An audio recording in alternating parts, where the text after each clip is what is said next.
ನಮ್ಮ ವಿಶ್ವಕರ್ಮ ಸಮಾಜದ ಒಂದು ಮಹಿಳೆಗೆ ಆದಂತಹ ಒಂದು ಅನ್ಯಾಯ ನಿಮ್ಗೆ ಎಲ್ಲರಿಗೂ ಗೊತ್ತಿರಬಹುದು.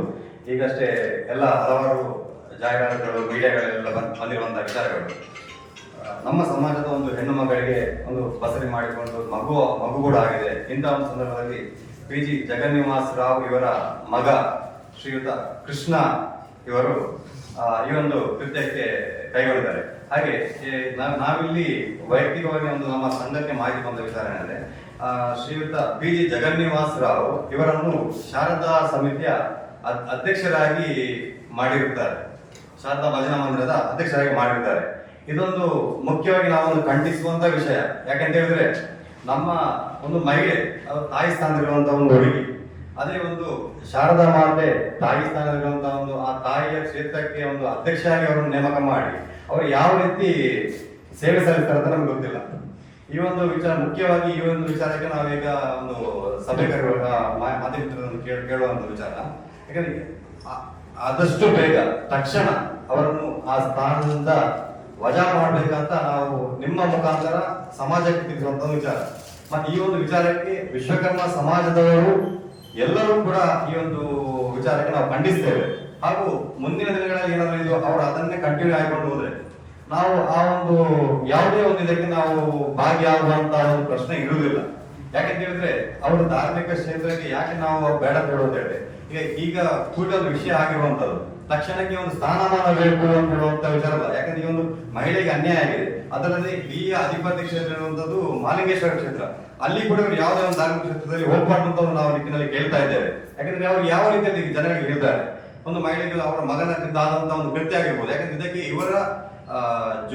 ಇವರ ಒಟ್ಟಿಗಿಲ್ಲದೆ ಯಾರು ಕೂಡ ಮುಂದಾಗುವಂತ ವಿಚಾರಗಳಿರುವುದಿಲ್ಲ. ಮಗನಿಗೆ ಸಪೋರ್ಟ್ ಮಾಡುವಂತ ಅವ್ರ ತಂದೆಯಿಂದಲೇ ಆಗುವಂತ ವಿಚಾರ. ಇದಕ್ಕೆ ಮೂಲವಾಗಿ ನಾವು ಮುಂದೆ ಇದು ನಡೆದಲ್ಲಿ ನಮ್ಮ ಸಮಾಜದವರು, ನಮ್ಮ ಸಂಘ ಮಾತ್ರ ಅಲ್ಲ, ನಮ್ಮ ಸಮಾಜದೊಂದಿಗೆ ನಮಗೆ ಕೆಲವೊಂದು ಫಾಲೋ ಮಾಡಿ ಬೇರೆ ಬೇರೆ ಅನ್ಯ ಸಮಾಜದವರು ಕೂಡ ಹೇಳಿದ್ದಾರೆ. ಹೀಗೆ ಇದು ಖಾಲಿ ಒಂದು ಸಮಾಜಕ್ಕೆ ಆದಂತ ವಿಚಾರವಲ್ಲ, ಇದೊಂದು ಮಹಿಳೆಗೆ ಆದಂತ ಒಂದು ಅನ್ಯಾಯ. ಇದು ರಾಜ್ಯ ಅಲ್ಲ, ರಾಷ್ಟ್ರ ಮಟ್ಟದಲ್ಲಿ ಗೊತ್ತಿರೋದು. ರಾಜಕೀಯವಾಗಿರ್ಬೋದು, ಯಾರಾಗಿರ್ಬೋದು, ಒಂದು ಹಂತದ ವಿಚಾರ ಆದ್ರೆ ಲಿಮಿಟೆಡ್ ಅವರ ಸ್ಥಾನಮಾನಕ್ಕೆ ರಾಜೀನಾಮೆ ಕೊಟ್ಟು ಒಂದು ವಿಚಾರ ಗೊತ್ತಿರ್ತದೆ. ಆದ್ರೆ ಈ ಒಂದು ವ್ಯಕ್ತಿ ಆ ಒಂದು ಸ್ಥಾನ ಬೇಕು, ಅಧಿಕಾರ ಬೇಕು ಅಂತ ಒಂದು ಲಾಭದಿಂದ ಈ ಒಂದು ಮಾಡುವಂಥದ್ದು ದೊಡ್ಡ ಕೃತ್ಯ ಆಗಿರ್ಬೋದು. ಅದಕ್ಕೆ ನಮ್ಮ ಸಮಾಜದಿಂದ ಮುಖ್ಯವಾಗಿ ನಾವು ಖಂಡಿಸ್ತಾ ಇದ್ದೇವೆ. ಆದಷ್ಟು ಬೇಗ ಇವರು ಇದಕ್ಕೆ ವಜಾ ಮಾಡಬೇಕು. ಆ ಸಮಿತಿಯವರಿಗೆ ಕೇಳಿಕೊಳ್ಳೋದು ಒಂದೇ ವಿಚಾರ, ಆದಷ್ಟು ಬೇಗ ಆ ಸಮಿತಿ ಆ ಮಂದಿರದಿಂದ ಅವರನ್ನು ಹೊರಗಿಡಬೇಕು ಅಂತ ಒಂದು ನಾವು ಮನವಿ ಮಾಡ್ತಾ ಇದ್ದೇವೆ.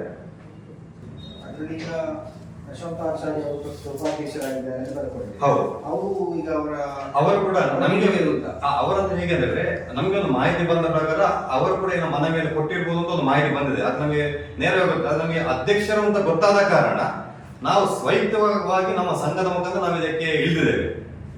ಯಾಕಂದ್ರೆ ಮುಂದಿನ ಪೀಳಿಗೆಗೆ ಗೊತ್ತಾಗಬೇಕಲ್ಲ. ಯಾಕಂದ್ರೆ ಒಂದು ತಪ್ಪಿತ ಸ್ಥಾನದಿಂದ ನಮ್ದು ಅಧ್ಯಕ್ಷ ಆಗಬೇಕಾದ್ರೆ ಅದೊಂದು ಯಾವ ರೀತಿಯಲ್ಲಿ ಸರಿ ಅಂತ ಹೇಳುವಂತದ್ದು ಒಂದು ವಿಚಾರ ಬರ್ತದೆ. ಇಲ್ಲ, ನಮಗೆ ಬಂದದ್ದು ವಿಷಯ ಬಂತು ಅಧ್ಯಕ್ಷರಾಗಿದ್ದಾರೆ. ಯಾಕೆ ನಾವೀಗ ಸಮಿತಿ ಅವರದ್ದು ನಮ್ಮ ಸಮಾಜ ಅವರ ಬಗ್ಗೆ ನಾವು ಮಾತಾಡ್ಲಿಕ್ಕೆ ಹೋಗ್ಲಿಲ್ಲ. ನಮಗೆ ಬೇರೆಯವರ ಮೂಲಕ ನಮಗೆ ಸ್ವಲ್ಪ ಮಾಹಿತಿ ಬಂತು. ಅಂದ್ರೆ ಅಧ್ಯಕ್ಷರಾಗಿದ್ದಾರೆ, ಇದರಲ್ಲಿ ಖಂಡಿಸಬೇಕು ಅಂತ ಸಮಾಜದವರು ನೀವು ಯಾಕೆ ಹೀಗೆ ಇದ್ದೀರಿ ಅಂತೇಳಿ. ಆ ಉದ್ದೇಶದಲ್ಲಿ ನೋಡಿ, ಅಲ್ಲಿ ಹಲವಾರು ವರ್ಷಗಳಿಂದ ನಮ್ಮ ಸಮುದಾಯದವರು ಶಾರದಾ ಮಂದಿರದಲ್ಲಿ ಹಲವಾರು ಕಾರ್ಯಕ್ರಮಗಳನ್ನು ಯಶಸ್ವಿಯಾಗಿ ಮಾಡಲಿಕ್ಕೆ ನಮ್ಮ ಸಮುದಾಯದವರು ಕೂಡ ಇದ್ದಾರೆ. ಹಾಗಿರುವಾಗ ಇಷ್ಟ ತನಕ ಅಂದ್ರೆ ಅಧ್ಯಕ್ಷರ ನೆಲೆಯಲ್ಲಿ ಯಾವುದೇ ಕಳಂಕ ಇಲ್ಲದವರು ಇಷ್ಟ ತನಕ ಒಂದು ಅಧ್ಯಕ್ಷರ ನೆಲೆಯಲ್ಲಿ ಕಾರ್ಯಕ್ರಮಗಳನ್ನು ಮಾಡಿದ್ದಾರೆ.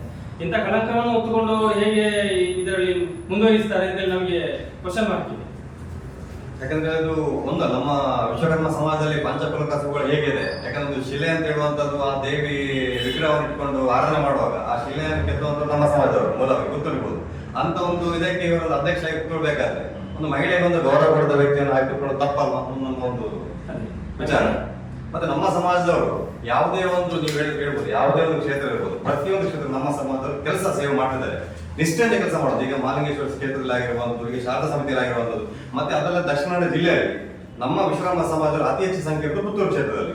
ಹಾಗೆ ಇಲ್ಲಿ ಇರುವಂತಹ ಕ್ಷೇತ್ರದಲ್ಲಿ ಎಲ್ಲ ಕ್ಷೇತ್ರದಲ್ಲಿ ಮುಖ್ಯವಾಗಿ ಮಾಲಿಂಗೇಶ್ವರ ದೇವಸ್ಥಾನದಲ್ಲಿ ಕೂಡ ನಮ್ಮ ದೇವಕರ ಹರೀಶರಾಗಿ ಎಲ್ಲ ಕೂಡ ನಮ್ಮದಾದಷ್ಟು ಸಹಕಾರ ಸೇವೆ ನಾವು ಮಾಡ್ತಿದ್ದೇವೆ. ಆ ಮಾಡುವಾಗ ಈ ಒಂದು ಕಳಂಕ ಇದ್ದಲ್ಲಿ ನಾವು ಯಾವ ರೀತಿಯಲ್ಲಿ ಸೇವೆ ಮಾಡಲಿಕ್ಕೆ ನಮ್ಗೆ ಅನುವು ಮಾಡಿಕೊಡ್ಬೇಕಂತ ಒಂದು ವಿಚಾರ. ಸಮಿತಿ ಸಭೆ ಆಗಿಲ್ಲ. ಯಾವುದು ಸಮಿತಿ ಸಭೆ ಆಗಿದೆ ಅಂತ ಆಗಿದೆ ಅಂತ ಹೇಳಿ ಮಾಹಿತಿ ಬಂದಿದೆ. ಮಾಹಿತಿ ಬಂದಿದೆ ನಮ್ಗೆ. ಒಂದು ಮಾಹಿತಿ ಬಂದ, ಯಾಕಂದ್ರೆ ನಾವು ವೈಯಕ್ತಿಕ ಹೆಸರು ಹೇಳುವುದಲ್ಲ, ಮಾಹಿತಿ ಬಂದಾಗ ನಾವು ಮುಖ್ಯವಾಗಿ ನಾವು ಹೇಳ್ಬೇಕು. ಯಾಕಂದ್ರೆ ನಾಳೆ ಬೇರೆಯವ್ರು ಕೂಡ ಗೊತ್ತಾಗಬೇಕು. ನಾಳೆ ನಾನು ತಪ್ಪು ಮಾಡಿ ನಾನು ವೇದಿಕೆ ಸಮರ್ಪಿಸುವಾಗ ತಪ್ಪು ಅಂತ ಆಗ್ತದೆ ನನಗೂ ಕೂಡ. ಇದು ಹಾಗೆ ಅಂದ್ರೆ ಇದೀಗ ವಿಜಯವನ್ನು ಹೊರತುಪಡಿಸಿ ಉಳಿದ ಪದಾಧಿಕಾರಿಗಳ ಅವರಿಗೆ ನೀವು ಒಂದು ಮನ ಕೊಡ್ಬೋದು ನಮ್ಮ ಅದೇ ಈಗ ಮಾಧ್ಯಮ ಮಿತ್ರರಿಗೆ ಮಾಹಿತಿ ಕೊಟ್ಟು ಈಗ ಇದೇ ಲೆಟರ್ ಇದನ್ನು ನಾವು ಗೌರವ ಅಧ್ಯಕ್ಷರು ಮತ್ತೆ ಉಪಾಧ್ಯಕ್ಷರಿಗೆ ನಾವು ಮಾಹಿತಿ ಕೊಡುವಂತ ಒಂದು ಇಳಿದೇವೆ ನನಗೆ.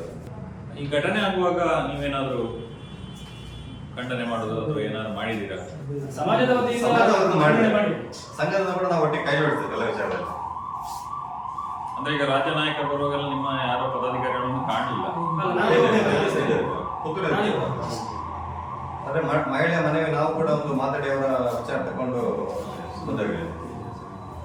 ಯಾಕಂದ್ರೆ ಮತ್ತೆ ಒಂದು ಇದು ವಿಚಾರ ಇಲ್ಲಿ ಇದಾಗದಿದ್ರೆ ಮುಂದಿನಲ್ಲಿ ನಾವು ಹೇಗೆ ಹಿಂದೆ ವಿಶ್ವಕರ್ಮ ಯೋಗದ ಮುಖಾಂತರವೇ 18 ವರ್ಷಗಳ ನಂತರ ಇತ್ತೀಚೆಗೆ ಹೋದ ವರ್ಷ ಜನವರಿ ನಾವು ನಮ್ಮ ಸಂಘದ ಮುಖಾಂತರವೇ ರಾಜ್ಯ ಮಟ್ಟದ ಯುವ ಸಮಾವೇಶ ನಮ್ಮ ಮುಖ್ಯ 10,000ಗಿಂತ 15,000 ಅಧಿಕ ಜನಸಂಖ್ಯೆಗಳು ಮಂಗಳೂರಿನ ಗೋಲ್ಡನ್ ಸಿಟಿಯಲ್ಲಿ ನಾವು ಮಾಡಿರುತ್ತೇವೆ.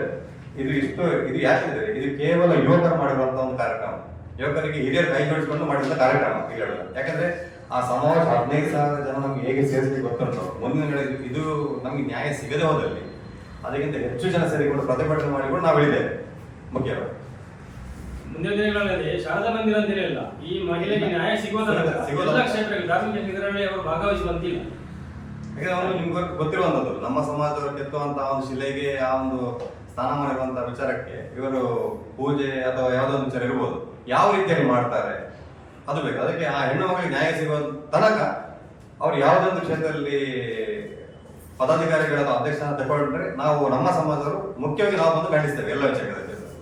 ಹೇಳಿಕ್ಕಿದ್ರೆ ನೀವೀಗ ಧಾರ್ಮಿಕ ಕಾರ್ಯಕ್ರಮದಲ್ಲಿ ಅಂದ್ರೆ ಅವ್ರು ಭಾಗವಹಿಸಿದ್ರೆ ನೀವು ಏನ್ ಮಾಡೋದಲ್ಲಿ? ಅದು ಭಾಗವಹಿಸಬಾರ್ದು. ಯಾಕಂದ್ರೆ ಮುಂದಿನ ನಾವು ಅದಕ್ಕೆ ಪ್ರತಿಭಟನೆ ಆಗಿರ್ಬೋದು ಅಥವಾ ಬೇಕಿದ್ದ ಕ್ರಮ ತಗೊಳ್ಳುವಂತ ವಿಚಾರ ನಾವು, ಯಾಕಂದ್ರೆ ಅವರಿಗೆ ಕಮಿಟಿಗೆ ಹಾಕುವ ಯೋಚನೆ ಮಾಡಿಕೊಳ್ಬೇಕು. ಅವರ ಮೇಲೆ ಕಳಂಕ ಇರುವುದರಿಂದ ಮಾತ್ರ ನಾವು ಹೇಳುದು, ಮತ್ತೆ ಅವರಿಗೆ ವೈಯಕ್ತಿಕ ದ್ವೇಷ ಯಾವುದೇ ಇಲ್ಲ. ಕಮಿಟಿ ಅಂತಲ್ಲ, ಈಗ ನಾವು ನಮಗೆ ಗೊತ್ತಿಲ್ಲ ಕೆಲವು ಧಾರ್ಮಿಕ ಜವಾಬ್ದಾರಿ ಮಾಡ್ತಾರೆ, ಅದು ತಪ್ಪು ಅಂತ. ಯಾಕಂದ್ರೆ ಒಂದು ಮಹಿಳೆಗೆ ಅನ್ಯಾಯ ಆಗುವಾಗ ಅವ್ರದ್ದು ಯಾವುದನ್ನು ಸರಿಪಡಿಸಿಕೊಂಡು ಮುಂದೆ ಬರುವುದೇ ನಾವು ನಾವೇ ಅವರಿಗೆ ಸಂಪೂರ್ಣ ಬೆಂಬಲ ಕೊಡ್ತೇವೆ. ಅಂದ್ರೆ ಈಗ ಅವ್ರ ಧಾರ್ಮಿಕ ಇದರಲ್ಲಿ ಅವರ ಜವಾಬ್ದಾರಿಯನ್ನ ಯಾವ ಜವಾಬ್ದಾರಿಯನ್ನ ಈಗ ಅಧ್ಯಕ್ಷರಿಗೆ ಈಗ ಮುಖ್ಯವಾಗಿ ಅಧ್ಯಕ್ಷ ಅಂತ ಮಾಡಿದ್ದಾರೆ. ಈಗ ನಾಳೆ ಯಾವುದೇ ಪೂಜೆ ಪುನಸ್ಕಾರ ಆದ್ರೂ ಕೂಡ ಪ್ರಥಮವಾಗಿ ಅವರು ಕೂತ್ಕೊಂಡಲ್ಲಿ ನಡೆಸುವಂತದ್ದು. ಆ ಪೂಜೆ ಮಾಡುವಾಗ ಆ ತಾಯಿಗೆ ಅದು ಮಾಡುವಾಗ ಒಂದು ಹೆಣ್ಣು ಮಕ್ಕಳಿಗೆ ಅನ್ಯಾಯ ಮಾಡಿ ಆ ತಾಯಿಗೆ ಹೇಗೆ ನಾವು ಪೂಜೆ ಮಾಡ್ಲಿಕ್ಕೆ ಆಗ್ತದೆ? ಅದು ದೇವಿ ಸಲ್ತದ? ನಾವೀಗ ಒಂದು ಹೇಳುದು, ಈಗ ಕಾರ್ಯಕ್ರಮ ಕಲೆಕ್ಷನ್ ಮಾಡ್ತಾರೆ ಸಾಧಾರಣ ತಗೊಳ್ಳಿ, ಯಾಕೆ ಪೂಜೆಗೆ ಮಾಡಿ ಸಾರ್ವಜನಿಕ ತಗೊಳ್ಳುವಾಗ ನಮ್ಮ ಒಂದು ಹಣ ಪೂಜೆ 150 ಪೂಜೆ ಹಾಕ್ತಾರೆ. ಆ ಪೂಜೆ ಆ ಫಲ ಸಿಗ್ಬೇಕಾದ್ರೆ ಆ ವ್ಯಕ್ತಿಯಲ್ಲಿ ಸರಿ ಬೇಕಲ್ಲ. ಆ ಅಧ್ಯಕ್ಷನಿಂದ ಸರಿ ಇಲ್ಲದ್ರೆ ನಾವು ಹೇಗೆ ಪೂಜೆ ತಗೊಳ್ಳೋಕೆ ಆಗ್ತದೆ? ಪ್ರಸಾದ ತಗೊಳ್ಳೋದು ನಾವು ತಗೊಳ್ಳುವಾಗ ಒಂದು ರೀತಿಯಲ್ಲಿ ಇರ್ತದೆ, ಒಂದು ರೀತಿಯಲ್ಲಿ ತಗೊಳ್ಬೇಕು. ಈಗ ಅವರಿಗೆ ಮನಸ್ಸು ಇರುವುದಿಲ್ಲ, ಸಮಿತಿಯವರು ಅವರನ್ನು ಆಯ್ಕೆ ಮಾಡಿದ್ದಾರೆ ಇಲ್ಲ. ಯಾಕೆಂತ ಹೇಳಿದ್ರೆ ಅವರು ನಿರ್ಧಾರ ಮಾಡ್ಬೇಕು. ನಾವೀಗ ವೈಯಕ್ತಿಕವಾಗಿ ನಮ್ಮ ಒಂದು ಸಂಘದಿಂದ ಬಂದದ್ದು ಅವರನ್ನು ತೆಗಿಸಬೇಕು. ಯಾಕಂದ್ರೆ ನಾಳೆ ಅವರಿಗೆ ಕೂಡ ನಾವು ಬೆಂಬಲ ಕೊಡುದಿಲ್ಲ, ಅವ್ರು ತೆಗೆದ್ರೆ ನಾವು ಬೆಂಬಲ ಕೊಡುದಿಲ್ಲ. ಒಂದು ಅಧ್ಯಕ್ಷ ಯಾಕಂದ್ರೆ ಸಂಪೂರ್ಣ ಈ ಕಾರ್ಯಕ್ರಮ ಈಗ ಸಮಿತಿ ಎಷ್ಟೋ ವರ್ಷ ಇರ್ಬೋದು ಇಲ್ಲಿ ಹೇಳುದು, ಆದ್ರೆ ಅಧ್ಯಕ್ಷ ಸ್ಥಾನವನ್ನು ಬದಲಾವಣೆ ಮಾಡ್ಲಿಕ್ಕೆ ಆಗ್ತದೆ. ಅಧ್ಯಕ್ಷನಾಗಿದ್ದು ನಾವು ಹೇಗೆ ಹೋಗ್ಲಿಕ್ಕೆ ಆಗ್ತದೆ? ನಾಳೆ ಪ್ರಸಾದ ಅವರು ಮಾಡಿದಂತ ಪೂಜೆ ಪ್ರಸಾದ ನಾವು ತಗೊಳ್ಬೇಕಾಗ್ತದೆ. ಯಾವ ರೀತಿಯಲ್ಲಿ ತಗೊಳ್ಳೋದು?